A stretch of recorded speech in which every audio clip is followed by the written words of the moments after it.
공개되자마자 전세계 TV쇼 랭킹 1위 차지한 지금 우리 학교는 호불호 반응이 나뉘는 가운데 모두가 공감하는 사실이 있다면 악역들 그리고 고구마 100만 개 선사했던 몇몇의 인물들이 정말 짜증났다는 거, 그리고 그를 연기한 배우들이 빛났다는 사실이겠죠. 12화까지 가면서 개인적으로는 정말 여러 위기가 있었는데요. 그래도 배우 발굴에 있어선 그 어느 작품보다 탁월했던 지우학 속 학생 빌런들을 돌아봤습니다. 이 영상엔 지우학의 스포일러가 포함되어 있습니다. 극 초반부 전세계 시청자들을 울분에 빠뜨린 캐릭터죠. 뭐든지 남의 잘못, 남의 책임으로 미루는 뻔뻔함의 끝판왕 이나연입니다. 위기가 닥칠 때마다 이기적인 행동으로 남을 궁지에 모는 건 물론 기초생활수급자라는 이유만으로 경수를 벌레 보듯 하고요. 그와의 갈등에서 자기가 사과할 위치에 놓이자 경수의 상처에 감염자의 피를 묻혀 친구를 좀비로 만든 제정신이 아닌 캐릭터죠. 좀비가 된 경수를 보고 죽은 게 아니라 변한 거라고 이야기하는 희대의 망언으로 보는 이를 뒷골잡게 만들기도 했고요. 지우학은 대규모 스펙터클 액션씬을 통해 좀비물로서의 재미를 챙기는 한편 선명한 계급, 이가 폭력으로 발현되는 사회를 꼬집는 데에도 바쁜 작품이었는데요. 폭력과 바이러스가 인과관계처럼 얽혀있는 이 작품에서 나연은 아이들의 세계로까지 번진 계급 갈등을 선명히 드러내는 인물이었습니다. 원작에선 부자라는 설정 대신 더한 악행이 추가된 더 답이 없는 캐릭터였어요. 경수의 명령에 시달리다가 우진의 배를 찌르고 자신을 나무라는 선생님마저 살해하는 자기 합리와 무책임함의 끝에 선 캐릭터였습니다. 이유미 배우는 오징어 게임으로 인지도 수직 상승을 이뤘을 당시 이제 욕먹는 일만 남았는데 큰일 났다며 나연의 아나무인 레벨을 미리 밝힌 바 있는데요. 이유미 배우는 현장에서 나연이 어떤 행동을 했을 때 시청자들이 더 화가 날까 상대 배우와 끊임없이 고민하며 장면을 만들어갔다는 비하인드를 밝혔습니다.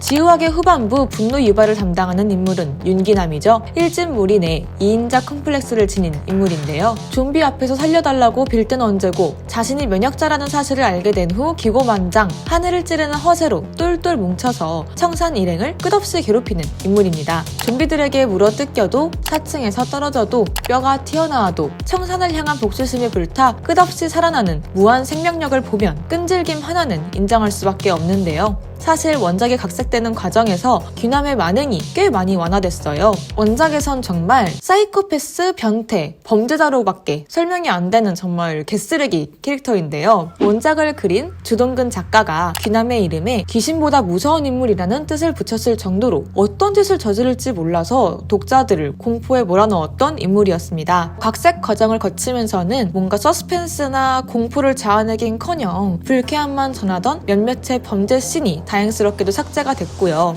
덕분에 넷플릭스판 귀남은 원작보다는 조금은 더 봐줄만한 캐릭터로 재탄생했습니다. 작품을 보신 분들이라면 귀남을 언급할 때 자연스럽게 떠오르는 그의 말투 혹은 자세 등이 있을 거예요. 이렇게 캐릭터의 분명한 틀을 만들어냈다는 점, 그에 더해 청산일행 모두와 맞붙어도 지지 않을 듯한 카리스마를 뿜어냈다는 점에서 귀남은 배우의 연기에 많은 빚을 진 캐릭터이기도 한데요. 유인수 배우는 남을 괴롭히는 것으로 자신을 증명하는 귀남의 찌질함에 더해 좀비로서의 신체 연기, 온갖 극적인 상황을 헤쳐나가는 액션 연기까지 훌륭히 소화하며 전세계 시청자들에게 눈도장을 찍는 데 성공했습니다.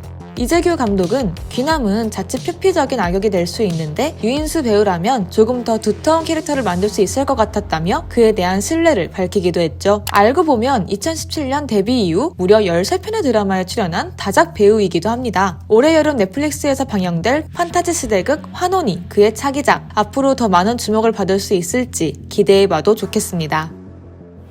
야! 갑자기 이 캐릭터가 왜 나오냐고요? 사건의 시작에 서 있는 현주는 이병찬의 아들 진수를 괴롭혔던 학폭 가해자이기도 하죠. 유나스 바이러스를 만드는데 동기를 부여한 인물로 볼 수 있습니다. 이 거대한 사태의 시작이라고 볼 수 있겠죠. 현주는 첫 번째 감염자로서 엄청난 신체 연기를 통해 시청자에게 공포와 몰입감을 전하는 인물로 활약했는데요. 현주를 연기한 배우가 기생충의 피자 가게 사장님이었다는 사실, 이미 아는 사람은 다 아는 비하인드죠. 기생충의 다혜 역으로 오디션을 본 정희서, 봉준호 감독은 그에게 다혜 대신 피자집 사장 역을 맡겼습니다. 알고 보면 시나리오 속 피자집 사장의 나이는 40대에서 50대 사이의 인물이었다고 해요. 오디션이라는 짧은 시간 내 캐릭터의 설정을 바꿀 정도로 자신의 매력을 보이는 데 성공한 정희서 배우의 될성부를 떡잎이 엿보이는 에피소드죠. 삼토방, 드라마 마인 등에서 신스틸러로 활약한 정희서, 차기작 역시 기대할 수밖에 없습니다. 박찬욱 감독의 신작 헤어질 결심에 캐스팅됐죠. 산에서 실족사한 남자의 아내와 사건을 맡은 형사 사이 피어나는 묘한 감정에 주목할 이 영화에서 정희서는 박해일의 후배 형사를 연기합니다. 이 캐릭터 확실히 빌런은 아닙니다. 철수는 제 마음속에 진짜 고구마. 네.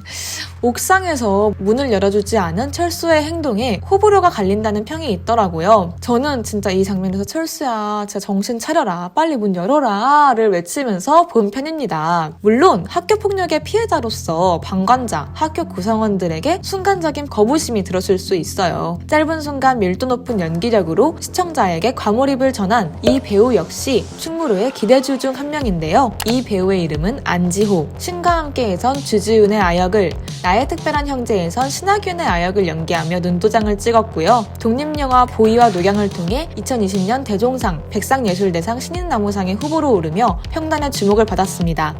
차기작으로는 월드스타가 될 수밖에 없을 것 같은데요. 방탄소년단의 세계관을 원작으로 하는 청소년 드라마 유스에 캐스팅됐습니다. 제이홉을 모티브로 한 캐릭터를 연기하고요. 긍정 마인드를 지닌 댄싱 머신이라는 캐릭터 설명에 맞게 숨겨져 왔던 재능을 발휘해 색다른 매력을 뽐내보길 기대해봅니다. 오늘 제가 준비한 이야기는 여기까지입니다. 잘 찾아오지 못하지만 늘 구독해주시고 영상 좋게 봐주시는 분들 모두 감사드리고요. 새해 복 많이 받으시고 올 한 해 좋은 일만 있으시길 바랍니다. 저는 다음에 또 다른 영화, 드라마 이야기로 찾아오겠습니다. 감사합니다.